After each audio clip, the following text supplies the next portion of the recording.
बिस्मिल्लाहिर्रहमानिर्रहीम। अस्सलामु अलैकुम वरहमतुल्लाहि वबरकातुहू।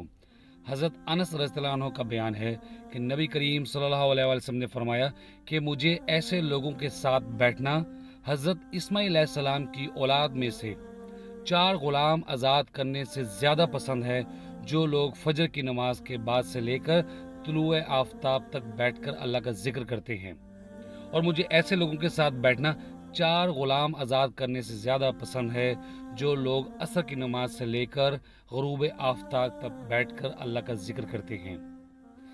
वक्त बहुत शॉर्ट हो गया है, मसरूफ़ियत बहुत ज़्यादा हैं, वक्त का निकलना बहुत मुश्किल है, लेकिन हम लोग कोशिश कर सकते हैं।